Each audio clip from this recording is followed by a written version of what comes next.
चैतन्य चमत्कारी श्री चंद्रप्रभु भगवान की, परम शांति विधायक श्री शांतिनाथ भगवान की, चिंतामणि श्री पार्श्वनाथ भगवान की, वर्तमान शासन नायक श्री महावीर भगवान की, 24 तीर्थंकर भगवंतों की, संत श्रोमणी 108 आचार्य गुरुवर श्री विद्यासागर जी महामुनिराज की, गुणायतन प्रणेता शंका समाधान प्रवर्तक भावना योग जनक तरुणाई के प्रखर वक्ता पूज्य मुनिवर श्री प्रमाण सागर जी महाराज की, समस्त मुनि संघ की। आइएगा बंधुओं, शंका समाधान का यह लोकप्रिय कार्यक्रम आप सभी लोग कोतमा की पावन नगरी से देख रहे हैं। यहां पर उपस्थित समस्त श्रद्धालुओं का और देश और दुनिया में अपने घरों पर बैठे हुए इस कार्यक्रम को देख रहे सभी दर्शकों का मैं हार्दिक स्वागत एवं अभिनंदन करता हूं। हम इस सत्र को प्रारंभ करें उसके पूर्व आप सभी लोगों के लिए महाराज श्री का मंगल आशीष मिले और आपके माध्यम से देश और दुनिया में अपने घरों पर बैठे हुए इस समय पारस चैनल, जनवाणी चैनल और प्रामाणिक ऐप के माध्यम से इस कार्यक्रम को देख रहे उन सभी दर्शकों के लिए भी महाराज श्री का मंगल आशीष मिले। तो आइए दोनों हाथों को जोड़ते हैं, महाराज श्री के श्री चरणों में नमोस्तु निवेदित करते हैं। हे महाराज श्री नमोस्तु नमोस्तु नमोस्तु। हे महाराज श्री इच्छामी इच्छामी इच्छामी। आइएगा बंधुओं, हम प्रतिदिन की भांति आज भी यहाँ से स्लिप ले रहे हैं और जैसे ही नाम आएंगे आपसे अपेक्षा होगी जिनके भी नाम होते हैं हम एक नाम पहले बोल देते हैं, आप अपने स्थान पर खड़े होंगे, माइक आपके समीप तक पहुंचेगा, आप सीधे सीधे अपने प्रश्न रखेंगे, बार बार नमोस्तु और इच्छामी नहीं करेंगे ताकि समय बचेगा तो उसमें 2-4 लोगों का और भला हो सकेगा। इसलिए जैसे ही आपका नाम बोला जाए आप सीधे सीधे अपना प्रश्न रखेंगे। पहले प्रश्न के लिए राजुल जैन जबलपुर, इसके बाद में तैयार रहेंगे श्रीमती अनुभा विकास जैन। मेरा प्रश्न है कि सरकार द्वारा जो आजकल योजनाएं चलाई जा रही हैं जैसे लाडली लक्ष्मी योजना इत्यादि में ये गरीबों के लिए चलाई जा रही हैं, लेकिन इसमें अब आर्थिक संपन्न लोग भी इसका लाभ किसी तरह से उठाने लगे हैं। तो अंदर द्वंद्व चलता है महाराज जी कि क्या हमें इस तरह की योजनाओं का लाभ उठाना चाहिए जबकि हम स्वयं अपना खर्चा उठाने में सक्षम है। देखिए, सरकार की जो भी योजनाएं होती है, कल्याणकारी योजनाएं, वह सभी के कल्याण की भावना से बनाई जाती है। कायदे से जो उसका हितग्राही है उसका लाभ केवल उसको मिलना चाहिए। सक्षम लोग अगर इस तरह की योजनाओं का लाभ उठाना शुरू कर देते हैं तो उससे एक प्रकार का उन लोगों के लिए अंतराय होता है जो उसके वास्तविक हकदार। और एक बात मैं और कहना चाहूँगा, लोगों को इतना सक्षम बनने का प्रयास करना चाहिए कि उन्हें किसी प्रकार के अनुदान और सहयोग की आवश्यकता ही न पड़े, अपितु वो इतने समर्थ हों कि औरों को योगदान दें। श्रीमती अनुभा विकास जैन नहीं है, सैफाली जैन, शैफाली जैन शीघ्रता से अगला नाम और बोलो। और इसके बाद तैयार रहेंगे श्री बीरेंद्र कुमार जिनेंद्र कुमार जैन, मंत्री श्री पार्श्वनाथ दिगंबर जैन मंदिर कोतमा। बोलिए। महाराज श्री के चरणों में त्रिवान नमोस्तु। महाराज जी, मेरा प्रश्न है, जब बच्चे गलती करते हैं तो हम उनको डांट के समझा सकते हैं, पर जब बड़े गलती करते हैं और अपनी गलती का एहसास नहीं करते और दूसरों को गलती अपनी गलती एक्सेप्ट नहीं करते और दूसरों के ऊपर गलती का वो बताते हैं, तो हम उनको अपनी गलती का एहसास दिलाने के लिए हमें क्या करना चाहिए? देखिए, चाहे छोटा हो या बड़ा, गलतियां होना सबके लिए स्वाभाविक, लेकिन अंतर ये होता है कि बच्चों के मन में उतना ईगो नहीं होता, इसलिए वो अपनी गलतियों को जल्दी स्वीकार लेते हैं। अब बड़ों का ईगो उनके गलती को स्वीकार नहीं करने देता। अब रहा सवाल कि क्या हम उनको सीधे सीधे उनकी गलती का एहसास करा दें, ये बात नीति सम्मत नहीं। बड़ों को अगर उनसे कोई गलती होती है तो उनका बहुमान सुरक्षित रखते हुए छोटों को प्रतीकात्मक तरीके से वो बात उनके सामने रखनी चाहिए। कोई प्रसंग बनाकर, कोई कथा बनाकर, कोई ऐसी बात बनाकर, कोई व्यक्ति से ऐसा हो जाए तो कैसा होगा, ताकि वो अप्रत्यक्ष रूप से बात को जान ले और अपनी गलती का एहसास करके उसको सुधार ले। लेकिन सीधे सीधे बोलने से वह उनको अच्छा नहीं लगेगा और वैसा होने पर संबंध भी बिगड़ सकते हैं। इसलिए बहुत ही चतुराई, कुशलता और निपुणता के साथ इस तरह का काम करना चाहिए। नमस्ते महाराज जी। वीरेंद्र कुमार जिनेन्द्र कुमार जैन, मंत्री जैन मंदिर कोतमा। आगे तैयार रहेंगे ऋषि जैन, प्रियंका स्टूडियो कोतमा। पूज्य मुनिवर, सामाजिक एवं धार्मिक कमेटी में रहने वाले लोगों को अपना आचरण एवं व्यवहार कैसा रखना चाहिए एवं किस भाव से कार्य करना चाहिए, मार्गदर्शन दें। नमस्ते। देखिए, सामाजिक और धार्मिक संस्थानों में जो भी लोग जुड़े हैं, इन लोगों को सबसे पहले अपना ये सौभाग्य मानना चाहिए कि समाज ने मुझ पर विश्वास करके सामाजिक और धार्मिक संस्थानों के प्रबंधन का दायित्व मुझे सौंपा है। इस सौभाग्य की अनुभूति के साथ एक जिम्मेदारी का अनुभव करना चाहिए। मेरी पहली जिम्मेदारी ये है कि जिस विश्वास और भावना के साथ मुझे ये दायित्व सौंपा गया है, मैं उस पर खरा उतरूं। ये जिम्मेदारी होना चाहिए। पद का अभिमान नहीं, पद का बहुमान होना चाहिए।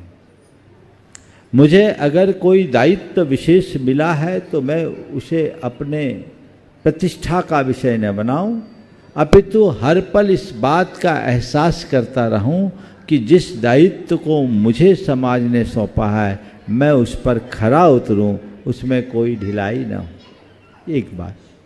दूसरी बात, धार्मिक सामाजिक संस्थाओं के प्रतिनिधियों को, प्रमुखों को ये चाहिए कि जो भी धार्मिक सामाजिक संस्थान है उसके उद्देश्यों को सही तरीके से संचालित करें। तीसरी बात, ऐसे व्यक्तियों को चाहिए कि वो समाज में सबको लेकर के चले और अपने आप को एक सेवक की तरह देखे, अधिकारी की तरह नहीं। कई बार भारत के माननीय प्रधानमंत्री कहते हैं देश का प्रधान सेवक हूं, तो ये एक प्रकार की विनम्रता की अभिव्यक्ति है। इसी तरह कोई कितना भी बड़ा पदाधिकारी हो, वो पदाधिकारी बाद में है, समाज का अंग अलग है। वो खुद को एक सेवक माने, समाज उसे पदाधिकारी माने। ये दृष्टिकोण। फिर उसके धार्मिक और व्यवहारिक जीवन में पवित्रता होनी चाहिए। उसका आचार विचार व्यवहार धर्म के अनुकूल और सामाजिक संहिताओं के अनुकूल हो। उसके अंदर सकारात्मकता होनी चाहिए और सबको साथ लेकर चलने की भावना होनी चाहिए। टीम वर्क, समाज के हर अंग को अपना अंग मानकर चलना चाहिए। ऐसा टीम वर्क होने से समाज में एकता और एकजुटता बनी रहती है और व्यवस्थाएं सुचारू चलती हैं। नमस्ते। ऋषि जैन कोतमा। आगे तैयार रहेंगे श्रीमती आराधना जैन। महाराज जी नमोस्तु नमोस्तु नमोस्तु। महाराज जी यह प्रश्न, हाँ बोलो। महाराज जी यह प्रश्न मेरे सभी मित्रों भाइयों का है। क्या है महाराज जी, हम लोग सब स्टूडेंट्स हैं, तो महाराज जी कई लोग हमसे यह कहते हैं कि अपने पास्ट को ना सोच के अपने प्रेजेंट के बारे में सोचो, और कई लोग हमसे यह भी कहते हैं कि आप अपने पास्ट को मतलब अपने फ्यूचर के बारे में सोचो और क्या फ्यूचर में क्या करोगे, क्या करना है, कैसे पढ़ना है, ये चीज़ सोचो। तो महाराज जी हम अपने फ्यूचर के बारे में सोच के अपना पास्ट तो खराब कर ही रहे हैं ना महाराज जी, प्रेजेंट खराब कर ही रहे हैं ना महाराज जी, फ्यूचर के बारे में मुझे लगता है थोड़ा सा प्रश्न तुम्हारा खो गया। तुम शायद ये बोलना चाहते होगे कि लोग कहते हैं प्रेजेंट के बारे में नहीं, फ्यूचर के बारे में सोचो। जी महाराज जी, पास्ट तो बीत गया, पास्ट तो बीत गया, हाँ। लेकिन फ्यूचर के बारे में सोच के हम अपना प्रेजेंट। सुनो, फ्यूचर के बारे में सोचना बुरा नहीं है, हर व्यक्ति को फ्यूचर के बारे में सोचना चाहिए, लेकिन इस बात को सदैव याद रखना चाहिए कि हम अपना जो फ्यूचर देखना चाह रहे हैं उसकी आधारशिला तो प्रेजेंट में ही रखी जाएगी। आज जो हम करेंगे हमारा आने वाला कल उसी के अनुरूप होगा, इसलिए भविष्य के विषय में सोचो, लेकिन भविष्य का जो सपना लेकर चलो उसे पूरे करने की शुरुआत वर्तमान से करना शुरू करो। वर्तमान को खोकर हम भविष्य को नहीं संवार सकते। जो आने वाले कल के चलते आज को विफल करता है उसका जीवन सफल नहीं हो सकता। हमारे पास जो कुछ भी करने के लिए वो आज है प्रेजेंट, समझ गए? पास्ट को डस्टबिन मानो, फ्यूचर को नोटिस बोर्ड और प्रेजेंट को सामने की टेबल मानकर जो लिखना है लिख दो, अपना जीवन आगे। समझ गए? श्रीमती आराधना जैन, आगे तैयार रहेंगे खुशी जैन पूर्णायु। नमोस्तु गुरुवर। मेरा प्रश्न यह है कि जैसे हम बच्चों को आलू प्याज का त्याग कराते हैं, पर वह स्कूल जाते हैं और दूसरों बच्चों के साथ टिफ़िन शेयर करते हैं, और साथ ही दूसरे बच्चे नॉनवेज भी लाते होंगे, और यदि नहीं भी लाते होंगे तो बाई चांस घर पे तो बनता ही होगा, और जो अपन आलू प्याज यदि त्याग भी कराते हैं तो बच्चे स्कूल में जाके दूसरों बच्चों के साथ खाते हैं, और यदि कोई और दूसरी वस्तुओं के लिए भी आके घर में यदि जिद करें तो उसके लिए महाराज जी कुछ सुझाव दीजिए। देखिए, बच्चों को त्याग मत कराओ, बच्चों को बोध जगाओ। मैं एक घटना बताता हूँ। मैं जबलपुर में था, बहुत पुरानी बात। एक 2.5-3 साल का बच्चा, उसकी जेब में 5 स्टार चॉकलेट थी। मैंने ऐसे ही देखा, बोले तुम्हारे जेब में क्या? बोले चॉकलेट। कौन सी चॉकलेट? बोले 5 स्टार। हमें पता है तुम्हें इसमें शायद एग होता है। अच्छा। महाराज जी आया, वो चला गया, दौड़ के गया।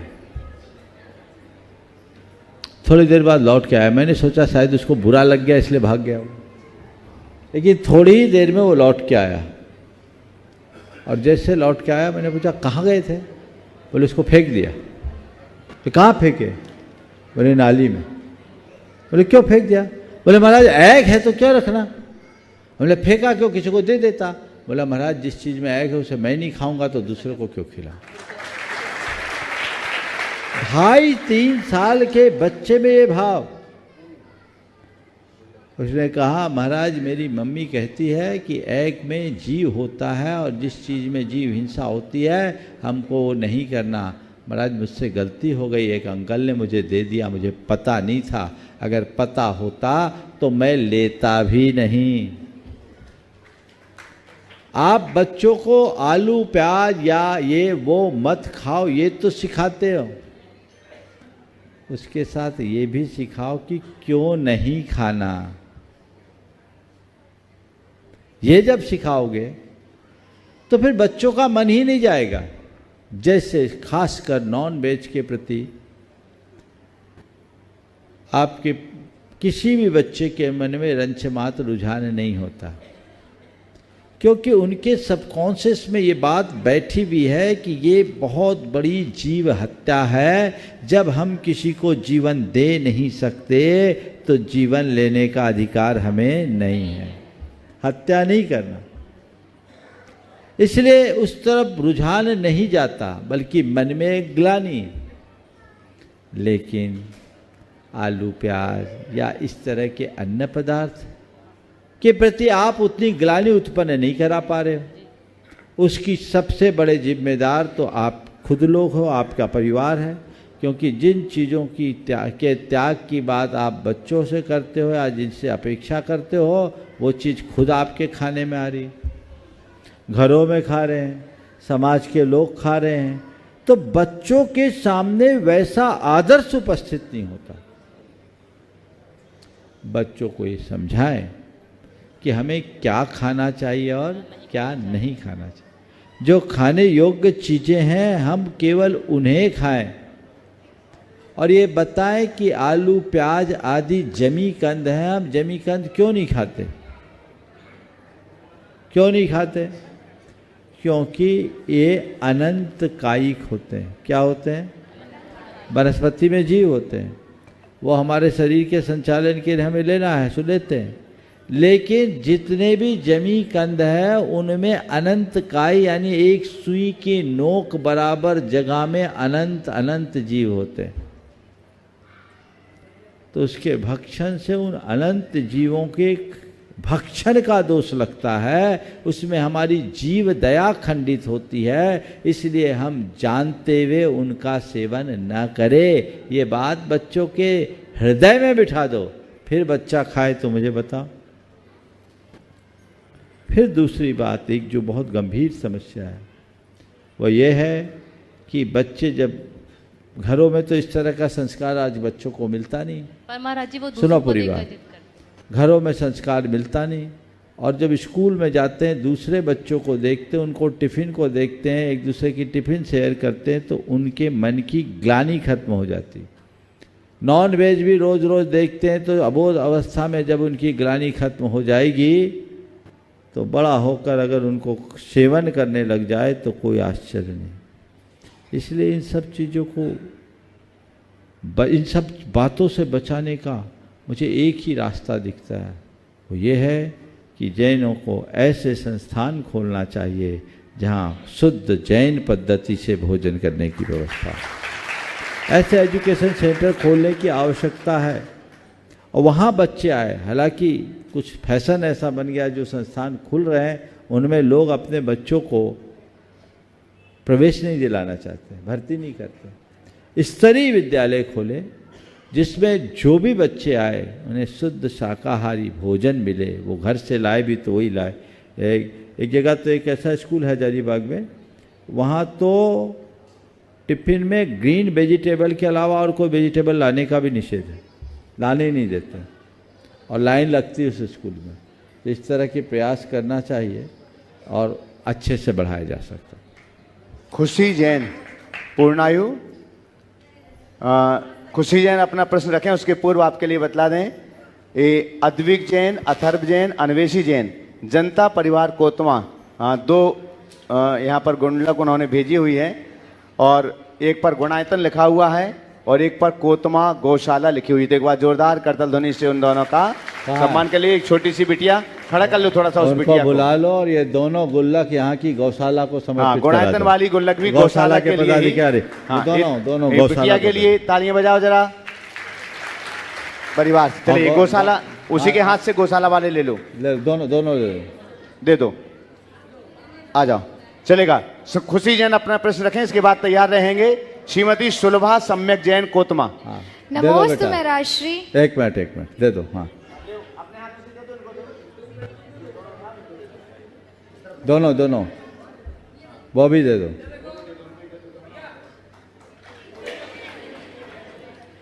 इधर देखो, इस तरफ देखो। चलो ठीक चलिए आगे बोलिए। खुशी जैन प्रश्न रखें। हाँ नमोस्तु महराजश्री, ये प्रश्न मेरी दीदी का है पूर्णायु जबलपुर से। उनका प्रश्न है कि आचार्य जी हमेशा कहते थे कि हमें उत्तम नाड़ी का वैद्य बनना है ताकि हम सारा परीक्षण नाड़ी से करें और ना कि मशीनों से। तो प्रयोग ज्ञान के लिए हमें बढ़ाने के लिए हमें कैसा पुरुषार्थ करना चाहिए, उसका बात। देखिए गुरुजी का शुरू से यही कंसेप्ट रहा। वो परंपरागत चिकित्सा पर विश्वास करते थे और वो नाड़ी ज्ञान को बहुत महत्व देते थे। वो किसी भी प्रकार के मशीनी परीक्षण के प्रयोग के पक्ष में नहीं थे। तो नाड़ी वैद्य हमारे देश में बहुत रहे जिन्होंने हाथ से नब्ज टटोल कर बता दिया कि क्या क्या बीमारी है और बाद में जांच कराने पर वही निकला। आपने पूछा है कि इसके लिए हम क्या करें। नाड़ी वैद्य बनना केवल पढ़ाई से संभव नहीं है, इसके लिए एक लंबी साधना और अभ्यास की जरूरत है। पूरी तरह समर्पित होकर अगर ऐसे कोई वैद्य मिलते हैं उनकी शरण में रहकर कोई सीखता है तो ये हुनर बहुत अच्छे से पाया जा सकता है। श्रीमती सुलभा सम्यक जैन कोतमा आगे तैयार रहेंगे। पाठशाला शिक्षिका मनु जैन। नमोस्तु महाराज श्री। महाराज श्री, यदि हम लौकिक या धार्मिक पढ़ाई में कोई भी परीक्षा में चीटिंग करते हैं या कराते हैं तो हमें क्या दोष लगता है और कौन से पाप का बंध होता है? इन सब दोषों से हम अपने बच्चों को किस प्रकार से बचाएं और जैसे वो बचपन में ईमानदार होते हैं वैसे ही सारी जिंदगी ईमानदारी से जिएं, ये कैसे सिखाएं? कृपया समाधान कीजिए। बहुत अच्छा सवाल है। देखिए, सबसे पहली बात तो ये है कि पढ़ाई का प्रयोजन क्या है, ज्ञान बढ़ाना या पास होना। अगर ज्ञान बढ़ाना है तो हमें पढ़ना होगा। चीटिंग करके हम भले परीक्षा में पास हो जाएंगे पर जीवन में तो पिछड़ जाएंगे। तो बच्चों को ये बात सिखाना चाहिए कि परीक्षा की ज़िंदगी में भले विफल हो जाओ पर ज़िंदगी की परीक्षा में कभी फेल मत होना। मैं वाक्य दोहरा रहा हूँ, परीक्षा की ज़िंदगी में भले फेल हो जाओ, जीवन की परीक्षा में कभी फेल नहीं होना। और जीवन की परीक्षा में वही उत्तीर्ण हो पाता है जो ईमानदारी, लगन और निष्ठा से अपना काम करता है। उन्हें ये समझाना चाहिए कि अगर हमने थोड़ी चीटिंग की, हमारे मार्क्स ज़्यादा आ गए, लेकिन व्यवहारिक जीवन में मार्क्स काम में नहीं आए। व्यवहारिक जीवन में तो हमारा हुनर काम में आएगी, हमारी प्रतिभा काम में आएगी। तो हमें अपनी प्रतिभा को बढ़ाना चाहिए। जहाँ तक धार्मिक परीक्षाओं की बात है, उसमें तो चीटिंग का सपने में भी नहीं सोचना चाहिए। जो बातें आपको पढ़ाई जा रही है उसी की हत्या करके पास हो जाओ तो उससे अच्छा तो अनपढ़ रहना ही। इसलिए बिल्कुल ऐसा नहीं करना चाहिए और सबको समझाना चाहिए कि नंबर हमारा लक्ष्य नहीं, ज्ञानार्जन हमारा लक्ष्य होना चाहिए। महाराज जी, कौन से पाप का बंध होता है? पाप तो उससे तीव्र ज्ञानावरण कर्म का बंध होगा।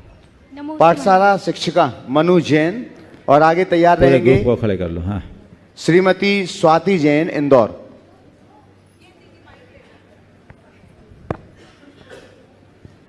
मुनिश्री जी, मेरा प्रश्न यह है कि संस्कृत भाषा प्राचीनतम भाषाओं में एक रही है और संस्कृत का उद्गम पाली प्राकृत भाषाओं से हुआ है और जैन ग्रंथ भी हमारे प्राकृत भाषाओं में हैं तथा वर्तमान परिप्रेक्ष्य में इन भाषाओं का लोप हो रहा है। तो इन भाषा के विकास के लिए हमें क्या कदम उठाने चाहिए और बच्चों को हम इन भाषाओं के अध्ययन के लिए कैसे प्रेरित करें? बिल्कुल सही बात कह रही हैं। संस्कृत, प्राकृत, पाली ये हमारी भारत की प्राचीनतम भाषाएं हैं और हमें एक बात सदैव ध्यान रखना चाहिए, भाषा संस्कृति की संवाहिका है। जब तक भाषा है तब तक संस्कृति है। इसलिए अपनी संस्कृति को अक्षुण्ण बनाए रखने के लिए हमें अपनी भाषा को पूरी तरह अक्षुण्ण बनाना है, भाषा का प्रवाह बना के रखना है।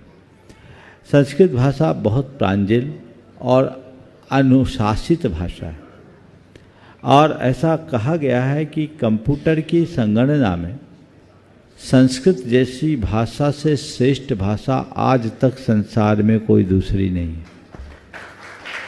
प्राकृत उस प्राचीन काल की एक लोक भाषा रही। संपूर्ण जैन आगम प्राकृत भाषा में लिखा गया है। तो हमें इन भाषाओं का अध्ययन करना चाहिए, इनकी रुचि रखनी चाहिए। नई शिक्षा नीति में कुछ इस तरह के प्रावधान सरकार के द्वारा किए जा रहे हैं। अगर ये होगा तो ये देश के शुभोदय का कारण बनेगा। लेकिन सरकार जो करे सो करे। जैनियों के लिए मैं एक बात कहूँगा कि जैन संस्कृति को अक्षुण्ण बनाए रखना चाहते हो तो प्राकृत के अध्ययन के प्रति रुचिवान बने। देश के कई विश्वविद्यालयों में प्राकृत के अध्ययन की व्यवस्था है, जैन दर्शन और प्राकृत का विभाग है, लेकिन वहाँ विद्यार्थी नहीं। तो कई जगह ऐसा आ रहा है, ऐसा भी प्रसंग बन रहा है कि वो उस विभाग को बंद करने की स्थिति में। आज ही मेरे पास एक बहुत अच्छी सूचना आई कि भारत सरकार की कोई इस तरह की मंशा बन रही है कि देश में इस तरह के कोई अच्छे केंद्र खोले जिसमें प्राकृत और जैन विद्या का प्रचार प्रसार हो सके। तो अगर सरकारें इस तरह का कोई उपक्रम करे तो बहुत स्वागत योग्य है। लेकिन सरकारी उपक्रम की सार्थकता तब है जब समाज में वैसा उत्साह बने। मैं समाज के सभी लोगों से कहना चाहूँगा, आज की पढ़ाई अर्थकरी हो गई, लेकिन अर्थकरी पढ़ाई के साथ साथ हमें अपनी संस्कृति का ध्यान रखना चाहिए। आज महिलाओं में पढ़ने की बड़ी रुचि रहती है, 2-2, 3-3 विषयों में वो MA करते हैं।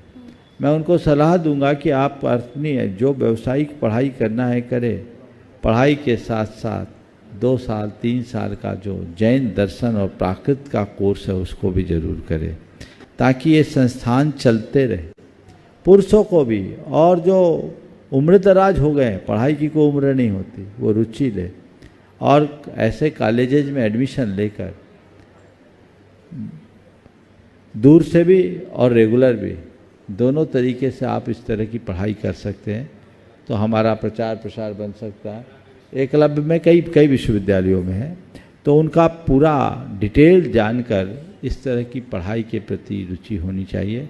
आजकल ऐसे भी पढ़ाई के बाद 3-4 साल तक तो आप लोगों का कोई योग ही नहीं बनता, तो ये उस समय ये प्रयोग कर लिया जाए तो इस सोने में सुहागा है। श्रीमती स्वाति जैन इंदौर। आगे तैयार रहेंगे श्रीमती शकुन जैन कोतमा, किसान वस्त्रालय।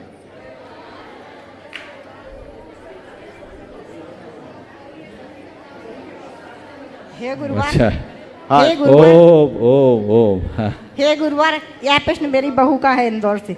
इस बदलते परिवेश में एक सुयोग्य माँ का बहू और बेटी के प्रति क्या दायित्व होना चाहिए, जिससे भारतीय संस्कृति तथा संस्कार को सहजता से स्वीकार कर सकें? एक सुयोग्य माँ का अपनी बहू और बेटी के प्रति क्या दृष्टिकोण होना चाहिए? देखो, मुझसे पूछो, ये सवाल तो बहू ने किया, आपको करना था। अच्छा है कि उसने आपसे करवाया। सबसे पहली बात, एक सासू जो आज सास है, कभी बहू रही है, उसे 2 ही काम करना चाहिए। उसके बहू बन के आने के बाद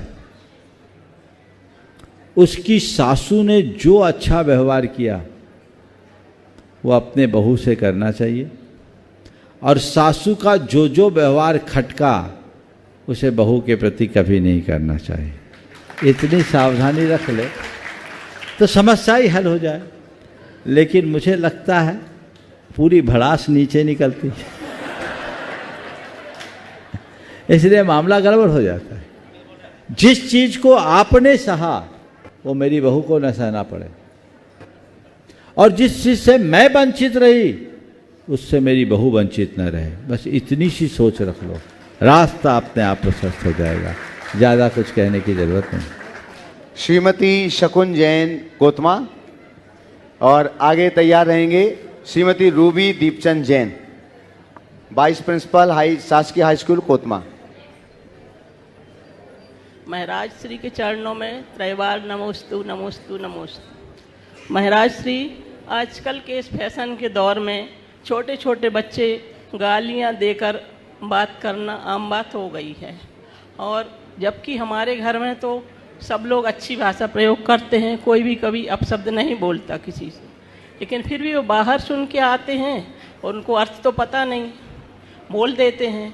तो इस चीज़ से बचाने के लिए हमें अपने छोटे छोटे बच्चों को किस तरह समझाएं और उन्हें कैसे बचाएं, कृपया शंका का समाधान। देखिए, ये सब संगति का कुप्रभाव, बच्चों की संगति पर ध्यान रखना चाहिए। बच्चे कैसे लोगों की संगति में रह रहे हैं। यदि इस तरह की स्तरहीन भाषा का प्रयोग करने वालों की संगति, तो उनकी संगति बदलना चाहिए। और जिस दिन बच्चे के मुख से पहली बार ऐसा शब्द निकले, उसी दिन उस पर लगाम लगा दें और उन्हें बताएं कि हमारी बोली की मर्यादा क्या है, तो ये चीज़ें नियंत्रित होगी। नहीं तो बहुत सारी अनर्गल और अपशब्द मुख से निकल जाते हैं, ये अच्छी बात नहीं। रूबी दीपचंद जैन कोतमा। और इसके बाद तैयार रहेंगे कुमारी स्वस्तिका सौरभ चंदेरिया। ओम। सौरभ चंदेरिया। हाँ, महाराज जी, महाराज जी मेरी ये वाइस प्रिंसिपल है? मम्मी का प्रश्न अच्छा, है ये। चलो ठीक है। महाराज जी जैसे शादी कार्ड होते हैं तो उसमें श्री महावीराय नमः लिखा रहता है, श्लोक लिखे रहते हैं, तो उसमें कभी कभी हम कबाड़ वाले को भी दे देते हैं पेपर के साथ, या फिर कभी कभी पैर के नीचे भी आ जाता है, तो उसमें हमें कितना दोष लगेगा और कबाड़ वाले? देखिए, चूँकि इस तरह के मांगलिक पत्रिकाओं में जैनत्व को प्रकट करने के लिए इस तरह का उल्लेख आवश्यक और अपेक्षित प्रतीत होता है, लेकिन इस तरह के कार्ड वगैरह जहाँ भी दें उनका अनर्गल प्रयोग उचित नहीं। इसलिए जब भी हो, आजकल के समय में तो अब कार्ड का महत्व ही खत्म हो गया, ई कार्ड भेज दो टंटाई खत्म, समझ गए? अब तो ई कार्ड का चलन बहुत तेज़ी से हो रहा है, तो उसमें आप बच जाएंगे और फिर जितना संभव हो अपने को संभालना चाहिए। स्वस्तिका सौरभ चंदेरिया, इसके बाद में तैयार रहेंगे माही जैन कोतमा। नमोस्तु नमोस्तु नमोस्तु गुरुवर। मेरी भावना ब्रह्मचारिणी दीदी जी बनने की है, तो मुझे अभी से क्या करना चाहिए? नमोस्तु नमोस्तु नमोस्तु। तुम्हारी माँ साथ में है? अच्छा, बहुत बढ़िया है। जो तुम्हारी भावना है इसे संजो के रखो, समझ गए? और ब्रह्मचारिणी बनना चाहती हो तो अपनी मर्यादाओं में रहो, टीवी वगैरह के कार्यक्रमों से थोड़ी दूरी रखो, पाठशाला अच्छे से पढ़ो और मम्मी पापा को बोलो माताजी लोगों के पास हमें साल में हमेशा ले जाते रहो, उनके संपर्क में रहोगे तो भाव बनेगा। महाराज जी मुझे पेटस्थली भी जाना है। बहुत सुंदर, हाँ वहाँ जाओगी तो आधा काम हो जाएगा। माही जैन कोतमा, और इसके बाद तैयार रहेंगे श्रीमती प्रतिभा सन्मति जैन, जनता परिवार कोतमा। ओ हाँ बोले, जल्दी बोले। माही जैन, बातें नहीं करें। याद रहेगा कोतमा मुझे। इतिहास में सबसे ज्यादा हॉर्न मुझे कोतमा में ही बजाना पड़ा। बोलो। महाराज जी के शरण। ओ हाँ हाँ बोले, बोलो। महाराज जी के चरणों में त्रिवार नमोस्तु। महाराज जी मैं 5th क्लास में हूँ और मैं स्कूल बहुत कम मिस करती हूँ, पर जब भी स्कूल का वर्क ज़्यादा होता है या मेरे एग्ज़ाम्स होते हैं तो मुझे पाठशाला मिस करनी पड़ जाती है, तो मैं ऐसा क्या करूँ जिससे मेरे दोनों पढ़ाई मिस ना हो? बहुत अच्छी बात है, तुम स्कूल मिस नहीं करते, बहुत अच्छी बात है। बच्चों को अपनी पढ़ाई में दिल रहना चाहिए, और एग्ज़ाम का जब समय हो तो पाठशाला के आयोजकों को चाहिए, एग्ज़ाम का समय हो तो पाठशाला के जो संचालक उनको चाहिए कि उस समय बच्चों की पाठशाला के टाइम को थोड़ा चेंज कर दें। लेकिन जैसे तुम स्कूल की पढ़ाई के लिए अपनी अवेयरनेस रखती हो, वैसे ही पाठशाला की पढ़ाई के लिए भी अवेयरनेस रखना चाहिए। ये ध्यान रखना चाहिए कि क्लास में चूकने वाले कभी सफल नहीं होते, इसलिए हमें कहीं भी चूक नहीं करना। श्रीमती प्रतिभा सन्मति जैन कोतमा, आगे तैयार रहेंगे अरहम जैन शेविनियर। नमोस्तु गुरुवर, नमोस्तु गुरुवर, नमोस्तु। हर पतंग जानती है कि उसे अंत में कचरे में जाना है, लेकिन इसके पहले उसे आसमान छूकर दिखाना है। हे गुरुवर, हम जीवन जीने के लिए पतंग जैसा हुनर कैसे लाएं, मार्गदर्शन करके। हर पतंग जानती है कि मुझे कचरे में जाना है, लेकिन इससे पहले मुझे आसमान छूकर दिखाना है। बहुत अच्छा वाक्य है और बहुत बड़ी प्रेरणा है। आपने पूछा है इस आदर्श को हम कैसे प्राप्त करें, यही पूछना चाहते हैं। देखिए, जो व्यक्ति अपने जीवन में बड़ा लक्ष्य रखता है और लक्ष्य के प्रति समर्पित रहता है, वही पतंग की तरह आसमान को छू पाता है। लेकिन ऐसा व्यक्ति अपने जीवन की वास्तविकता को कभी भूलता नहीं कि मैं कितनी भी उड़ान छूं, अंत तो कचरे में ही जाना है। तुम जीवन में चाहे कितनी भी बड़ी उपलब्धियां अर्जित क्यों ना कर लो, अंत तो राख ही है और क्या है। इस सच्चाई को समझते हुए जब तक समय और सुविधा है अपने जीवन को गतिशील रखने का प्रयत्न करना चाहिए। प्रतिभा सन्मति जैन, अच्छा हो गया, अरहम जैन, सॉरी अरहम जैन, हाँ यहाँ पर। अच्छा। और इसके बाद में तैयार रहेंगे अद्विक जैन। जी जल्दी करो, दो माइक। ये अद्विक है, इधर आ जाओ पास में। नहीं, हाँ बोलो। अरहम जैन बोले। नमस्ते महाराज जी, मेरा प्रश्न ये है कि मेरा रात्रि भोजन का त्याग है और मेरा 8 बजे से लेकर 10 बजे तक का है, तो मेरे को भूख लगती, तो इसको उपाय बताइए ना। बहुत बहुत अच्छी बात। देखो बेटा, अपनी माँ से कहो कि हमको शाम को ऐसा खाना भोजन कराओ कि रात में भूख न लगे। शाम को टाइम पर आपने भोजन कर लिया तो रात में भूख नहीं लगेगी, समझ गए। दिन में खा लिया अच्छे से, और शाम को खाने के समय में खेलना नहीं है, ठीक है।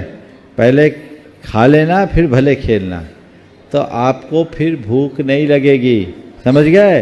और अगर भूख लगे उसके बावजूद, सुनो मेरी बात ध्यान से, इधर मेरी बात सुनो, भूख लगे भी तो क्या करना, अपना नियम निभाना है कि तोड़ना है?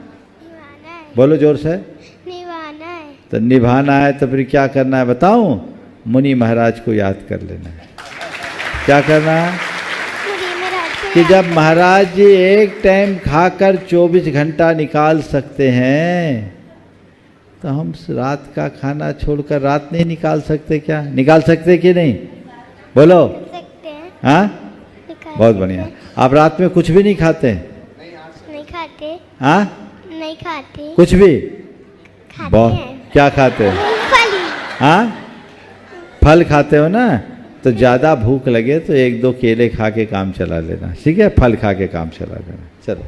अद्विक जैन, अथर्व जैन, अन्वेषी जैन, एक बार जोरदार करतल ध्वनि। इन बच्चों ने अपनी गुल्लक जीव दया के लिए दान की है, वो अपना प्रश्न रख रहे हैं। तालियां तो बजा दो बच्चों के लिए। और इसके बाद में तैयार रहेंगे दिया जैन और उनके साथ में सभी बच्चे। नमस्ते नमस्ते नमस्ते महाराज जी, हमें अभिषेक क्यों करना चाहिए? देखो, बहुत अच्छा सवाल किया है छोटे से बच्चे ने। अभिषेक क्यों करना चाहिए? भगवान को निकट से स्पर्श करने का मौका अगर मिलता है तो अभिषेक में ही मिलता है, समझ गए। अभिषेक करने से भगवान की निकटता का एहसास होता है और हमारे अंदर के पाप धुलते हैं। जैसे अभिषेक से जल डालते हैं ना, वैसे हमारे पाप धुलते हैं। तो अपने पापों को धोने के लिए अभिषेक करना चाहिए, ठीक है। दिया जैन और पाठशाला के सभी बच्चे। इसके बाद में तैयार रहेंगे श्रीमती बबीता जैन सत्कार। नमस्ते महाराज जी, माइक ऐसा रखो। नमस्ते महाराज जी, मेरा प्रश्न यह है कि जब हम मंदिर जी के अंदर प्रवेश करते हैं तो हम निश्चय बोलते हैं, लेकिन जब हम मंदिर के जी के बाहर जाते हैं तो हम असही बोलना भूल जाते हैं, तो इसका पश्चाताप कैसे करें? बहुत अच्छा। देखो, निस्सही और असही। इस बच्ची ने जो सवाल किया है, 90% लोग असही नहीं बोलते हैं। सबसे पहले इसके आध्यात्मिक प्रयोजन को समझें। हम निस्सही क्यों बोलते हैं, तुम्हें क्या बताया गया? जो देव वहाँ पे हाँ। भगवान जी की पूजा करते हैं तो उनको साइड करने के लिए। हाँ, ये सब हमें बताया जाता है। नहीं, इसका एक आध्यात्मिक प्रयोजन है। निस्सही 3 बार बोला जाता है।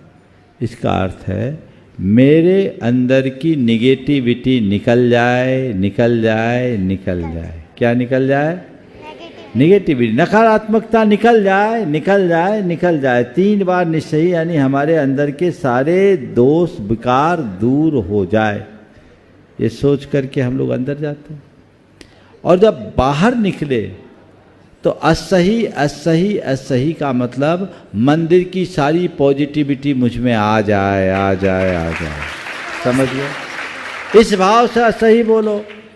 आप लोग निस्सही तो बोल देते हो, असही नहीं बोलते, इसलिए मंदिर से निकलने के बाद भी नकारात्मकता बनी रहती, समझ गए? अगर असही बोलने लगो और मंदिर की सकारात्मकता को आत्मसात करने लगो तो बहुत फर्क पड़ेगा। इसलिए पश्चाताप तो अब कुछ नहीं करना, आज से ठान लो कि हम अपनी आदत बदलेंगे और जाते समय निस्सही और आते समय असही बोलेंगे। चलो। श्रीमती बबीता जैन सत्कार। आगे तैयार रहेंगे श्रीमती रवि कांता बैरियर। नमस्ते महाराज जी। महाराज जी, हमारा प्रश्न है कि हमारे परिवार में जब शोर सूतक हो जाती है तो हम जनवाणी नहीं खोलते, पर हम मोबाइल में सारी चीज़ें पढ़ लेते हैं, तो ये सही है या गलत है? अब ये बताओ, मोबाइल को मोबाइल मान करके पढ़ते हो या उसे एक डिजिटल जिनवानी मानते हो? बोलो। डिजिटल जिनवाणी मानकर पढ़ते। तो अब डिजिटल जिनवानी है तो जिनवानी किसी भी फॉर्म में छूने योग्य है क्या? नहीं है ना। तो कायदे से मर्यादा का पालन करना चाहिए। और मैं तो इस पक्ष में हूँ ही नहीं कि जिस मोबाइल को आप बातचीत के लिए उपयोग में लेते हैं उस मोबाइल में जिनवानी हो, क्योंकि आपके द्वारा उसकी शुद्धि नहीं होती। सब प्रकार की अवस्थाओं में आप लोग उसको रखते हैं और कुछ लोग तो टॉयलेट में भी मोबाइल में गेम खेलते रहते हैं, है अशुद्धि है। तो क्या करें, इतने सारे गैजेट्स रखते, एक एक्स्ट्रा रखो और एक एक्स्ट्रा गैजेट रख करके उसमें आप उसे डिजिटल जिनवानी बना लो और फिर उसकी विनय करो, तो इससे ज्ञान का सही विकास होगा और आपके कर्म की निर्जरा। नमस्ते। श्रीमती रवि कांता बैरियर। और इसके बाद में तैयार रहेंगे ओम प्रकाश जी गुप्ता। ये तो दोबारा नंबर लग गया लगता है। ये मेरा क्वेश्चन है। अच्छा, पहले बहू का आया अब सासू का। गजब। हे गुरुवर, मेरी शंका है, हम गृहस्थ अपने गृह कार्यों को करते हुए। फिर से बोलो। हे गुरुवर, मेरी शंका है, हम गृहस्थ अपने गृह कार्यों को करते हुए आर्त ध्यान और रोध ध्यान से कैसे बच सकते हैं? शंका का समाधान चाहिए। गृहस्थ गृह कार्यों को करते हुए आर्त और रौद ध्यान से कैसे बच सकते हैं? गृहस्थी में आर्त रौद ध्यान तो छूट ही नहीं सकता।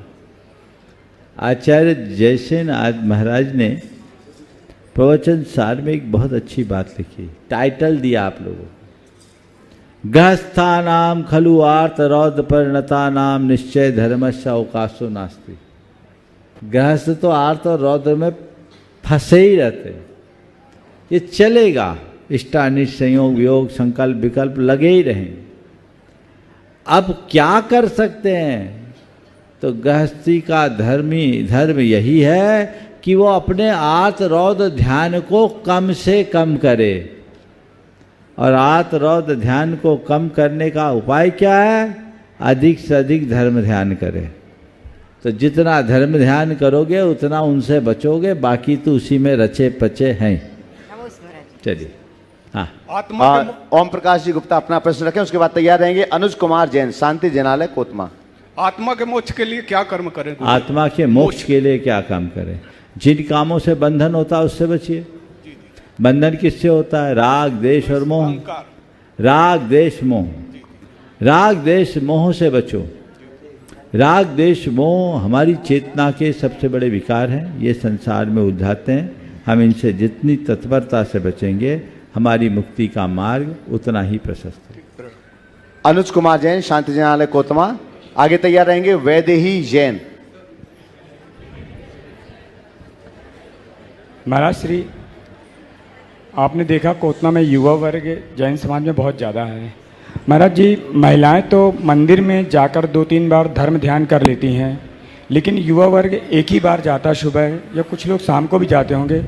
महाराज जी, ऐसा क्या हम धर्म ध्यान में क्या शास्त्र पढ़ें जो युवाओं पर धर्म की ज़्यादा प्रभावना बढ़े, और वो साधु संतों जो नगर में आते हैं उनकी प्रभावना उनके साथ ज़्यादा बढ़े, और विहार और आचार आहारचर्या में भी वो लगे रहें। महाराज जी, ऐसी क्या करें हम लोग, बताइए महाराज जी।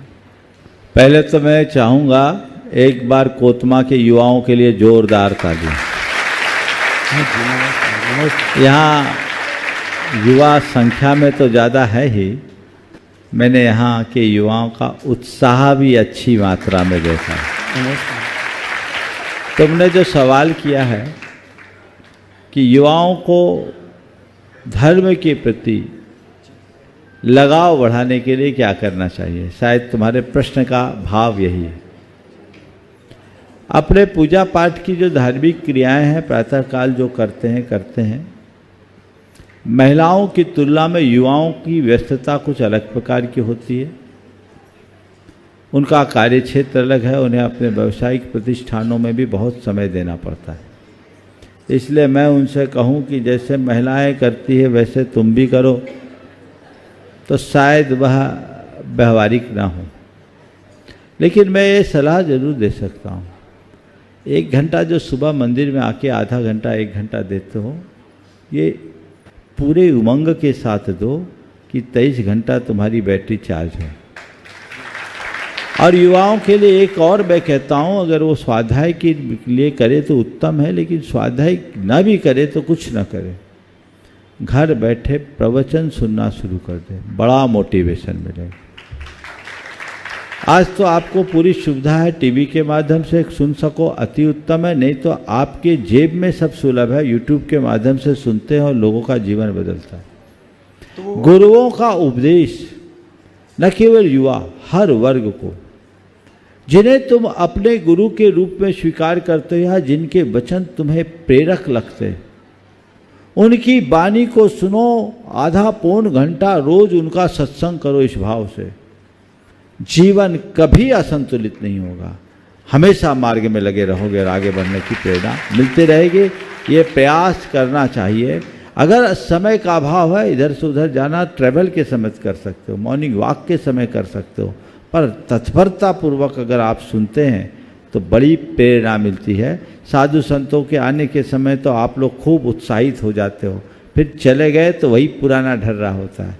तो नहीं, जो प्रेरणा मिली, कोई ज़रूरी नहीं कि साधु संत हमेशा आपके यहाँ रह सके, रह भी नहीं सकते, लेकिन साधु संत हमारे यहाँ रहे या न रहे, हमारा हृदय तो उनके चरणों में रहना चाहिए। ये प्रयास होना चाहिए, हमारा हृदय उनके चरणों में रहे और उसके लिए हम उनसे नियमित प्रेरणा पाते रहे, तो ये बहुत बड़े बदलाव का कारण बनता है।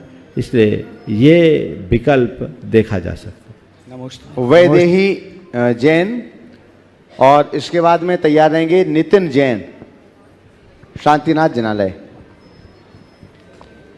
महाराज जी के चरणों में त्रैबा नमोस्तु, चुलक महाराज जी के चरणों में एक शामिल। महाराज जी, मेरा प्रश्न यह है कि सारी बुराइयों की जड़ क्या है? फिर से बोलो। महाराज जी, मेरा प्रश्न यह है कि सारी बुराइयों की जड़ क्या है? सारी बुराइयों की जड़ क्या है, तो मैं ये कहूँगा लालच। लालच से बच जाओ, सब बुराई छूट जाएगी। नितिन जैन, और इसके बाद में तैयार रहेंगे खुशबू जैन, पिता सुधीर जैन। नमोस्तु महाराज जी, श्रावक रहते हुए गुरु के मन में और उनके पास कैसे रह सकते हैं? श्रावक होते हुए गुरु के मन में और उनके पास कैसे रह सकते हैं? कृपया मार्गदर्शन करें। श्रावक रहते हुए गुरु के मन में कैसे रहे? अरे गुरु के मन में रहने की जगह गुरु को मन में बसा लो, समस्या ही हल हो जाएगी। गुरु के मन में तो उनके प्रभु को रहने दो। तुम लोग गुरु के मन में रह जाओगे तो गुरु के साथ गड़बड़ ना हो जाए। इसलिए गुरु के मन में रहने के भाव रखने की जगह मन में गुरु को बिठाल दो, तो हर पल गुरु का एहसास होगा और जीवन सही होगा। खुशबू जैन चलेगा? वो नहीं है तो बिहार टीम से जो महाराष्ट्र के बिहार टीम में लगातार चल रहे हैं, शरद जी शराब की अपना प्रश्न रखेंगे और साथ में जितेंद्र, जीतू, विवेक जैन, विक्रम जैन, विजय भैया, अक्षय और तापस सभी एक साथ खड़े हो जाएं और इसके बाद में तैयार रहेंगे श्रीमती सुलोचना जैन कोतमा। नमोस्तु महर्षि। महर्षि, पेड़ की शाखा पर बैठा पंछी कभी डाल फिर से हाँ बोलो। पेड़ की शाखा पर बैठा पंछी कभी डाल हिलने से कभी घबराता नहीं है, क्योंकि पक्षी को डाल पर नहीं अपने पंखों पर विश्वास होता है। एक और हम हैं कि छोटी छोटी परेशानियों से घबरा जाते हैं, तो गुरुवर हम परेशानियों में भी अपने मन रूपी पंखों को कैसे सबल दें ताकि परेशानियों में भी विश्वास के साथ टिके रहें। बहुत अच्छा सवाल, बहुत अच्छा, थोड़ा जल्दी में पढ़ा। आपका प्रश्न है यह है कि पेड़ पर के शाखा पर बैठे पक्षी को शाखाओं के हिलने डुलने से कोई फर्क नहीं पड़ता, क्योंकि उन्हें शाखाओं से कहीं अधिक अपने पंखों पर विश्वास होता है। आपने पूछा है कि उस पक्षी की तरह हम अपने आप को कैसे ढालें कि जीवन के झंझावातों में भी अपने हौसले को पस्त न होने दे। शायद कुछ ऐसा ही भाव है, आधी बात मैंने सुनी। कई बार मुझे प्रश्न भी सुधारना पड़ता है ना। तो मैं ये कहूँगा कि पक्षी को अपने पंखों पर भरोसा है। दो बातें यदि मनुष्य अपने जीवन में आत्मसात कर ले तो उसके जीवन में चाहे कैसी विषम स्थितियां की निर्मित क्यों ना हो, वो कभी विचलित नहीं हो सकता। पहली बात, आत्मविश्वास से लवरेज रहे, और दूसरी बात, परमुखापेक्षिता से बचे। आत्मविश्वास, मैं आसमान छू सकता हूँ, उड़ सकता हूँ, ये विश्वास अंदर होना चाहिए। और दूसरी बात, आसमान छूने के लिए मुझे किसी की ज़रूरत नहीं, मैं सक्षम हूँ। यही पक्षी को आसमान छूने में समर्थ बनाता है। लेकिन मनुष्य है, ज़्यादातर आत्मविश्वास कमज़ोर रखते हैं और हैं भी तो परमुखापेक्षी हो जाते हैं, हमेशा दूसरों के सहारे ऊपर उठने का प्रयास करते हैं, जो रास्ता खराब कर देता है। श्रीमती सुलोचना जैन कोतमा नहीं है, अच्छा है, चलेगा। इसके बाद में ऋषभ जी चंदेरिया, अध्यक्ष जैन समाज कोतमा, लगभग यहाँ पहुँच गए होंगे। वे पंच कल्याण से लगातार चल रहे हैं और उनकी खबर आ गई है। हाँ, शीघ्रता के साथ में रखिए। महर्षि, मम्मी जी की तरफ से मैं यह प्रश्न रखना चाहूंगी। खुश दिखने के दबाव में खुद को छल रहे हैं लोग। रोते तो हैं अकेले में और हंसते हुए फोटो पोस्ट कर रहे हैं। मुनिवर, आज के समय में इंस्टाग्राम, व्हाट्सएप आदि के स्टेटस में चाहे मन में कितनी भी दुविधा हो, लेकिन हम जो स्टेटस डालते हैं वो प्रसन्नता के डालते हैं, दिखावे के डालते, प्रसन्नता मात्र नहीं, दिखावे के डालते हैं। और जो बुराई हम में स्वयं में होती है, हम उसका ज्ञान दूसरों को देते हैं, उस पर स्वयं सुधार ना करके। तो इसके लिए आपकी क्या निर्देशन है? मुझे तो सब लोगों में एक नई विशेषता आई दिखती है। वो क्या है कि सबकी फोटो तो खूबसूरत है, एक्सरे खराब है। तो फोटो अच्छी हो और एक्सरे खराब हो तो हाल तो बेहाल होना ही है। आपने जो सवाल किया उसमें कुछ ऐसा ही भाव झलक रहा है। लोगों को चाहिए फोटो भले बिगड़ जाए, एक्सरे ठीक होना चाहिए। मुख पर तनाव भले दिख जाए, पर मन में मुस्कान होनी चाहिए। आजकल मुख में मुस्कान और मन में तूफान दिखता है, ये गलत है। जब तक मनुष्य अपने अंतरंग को ठीक नहीं करता, तब तक वह अपने जीवन को व्यवस्थित नहीं कर सकता। आज कोतमा वालों को 3 दिन लगातार शंका समाधान प्रवचन अन्य लाभ मिले हैं। ये हमारे समय के हिसाब से आप लोगों को तो कम लग रहा होगा, पर हमारे हिसाब से पर्याप्त से ज़्यादा है। लोग मुझसे कह रहे थे, महाराज अभी प्यास नहीं बुझी, तो मैं सबसे ये कहना चाहता हूँ, मैं प्यास बुझाने आया ही नहीं था। मैं प्यास बुझाने नहीं आया, मैं प्यास जगाने आया था। और अगर आप लोगों की प्यास जगी रहे तो फिर ज़्यादा कुछ कहने की ज़रूरत नहीं है, क्योंकि जहाँ प्यास होती है वहीं प्रयास होता है। ठीक है ना। अभी तो हम आए हैं, आपकी प्यास और प्यास से प्रेरित प्रयास हो सकता है कभी हमें लेकर आए, ये प्रयास होना चाहिए। यहीं पर विराम। बोलिए परम पूज्य अध्यक्ष जी चंदेरिया जी जो राजेंद्र ग्राम में पंच कल्याणक प्रतिष्ठा महोत्सव को संपन्न करा, पूरा हो गया, पूरा सानंद संपन्न करा कर यहाँ आए हैं, वो उन्होंने दोनों तरफ की व्यवस्थाएं सुचारू संपन्न की है। एक बार हाँ, महाराज का बिहार भी करा दिया और यहाँ बिहार कराने आए, आहार भी करा लिया। चलिए, आहार हुआ, अभी बिहार है ना, चलिए बोलिए। मुनीश्वर को नमोस्तु, सभी संघ को बदनामी भैया, समस्त स्वजनों, माताओं, बहनों। गुरुजी, मान कसाय 11वें गुण स्थान तक पीछा क्यों नहीं छोड़ती, उसका क्या कारण? नहीं, थोड़ा सा सुधार लीजिए। मान कसाय 9वें गुण स्थान तक ही है, 10वें में लोभ होता है, समझ गया। कषाय है, पर वो वैसी कसाय नहीं जैसे हम कसाय बोलते हैं, वो केवल कसाय के संस्कार है जो 9वें गुण स्थान तक होते, 10वें तक लोभ होता है, बाकी तो छूट जाते। कसाय के संस्कार जन्मांतरों के बहुत जल्दी नष्ट नहीं होते।